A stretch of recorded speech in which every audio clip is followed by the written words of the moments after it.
What more would you like to see from your local and state government? Action. We need them to move. We need them to provide resources. We have people who are homeless. We have people who are desperate. We have people without food, resources, water, supplies.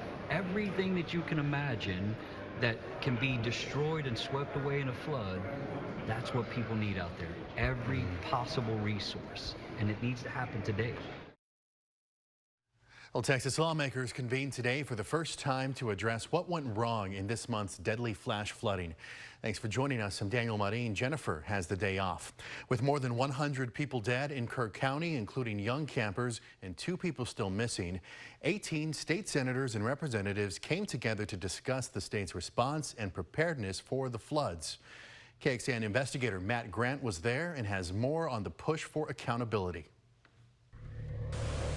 There should have been an evacuation early in the day. Anger from some impacted by the July 4th flooding. This was a complete failure. As Texas lawmakers begin hearing testimony related to the response. Those local officials know when to order an evacuation and when not to. 2 days before the disaster, the Texas Division of Emergency Management says it activated the state's emergency response, sending resources, including to Kerr County, anticipating what it called heavy rainfall with the potential to cause flash flooding across West Texas and the Hill Country. Still, TDM Chief Nim Kidd says the severity caught everyone by surprise. The forecast then for those 44 counties in that area was again 1 to 3 inches of rain. On Wednesday, the Texas House and Senate committees on disaster preparedness met for the first time this special session, tasked with finding solutions. Do we need a better system for warning? Yes. Part of the discussion centering on initial confusion, highlighted in Kerr County dispatch audio obtained by our investigative team. Is there any way we can send a code red out to our Hunt residents asking them to find higher ground or stay home? We have to get that approved with our supervisor. But the supervisor, it says here, they couldn't be immediately available on the phone.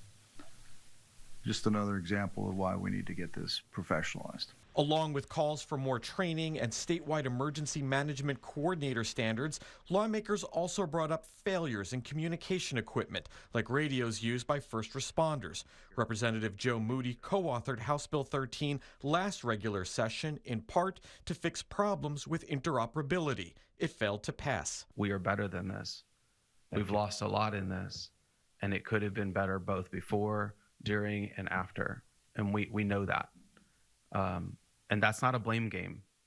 No, that's accountability. Among those voting against HB 13 then, Representative Wes Verdell, whose district includes Kerr County.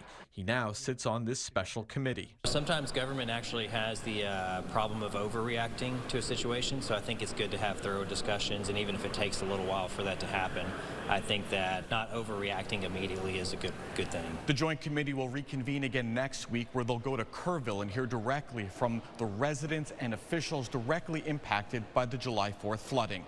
At the state capitol, Matt Grant, KXAN investigates.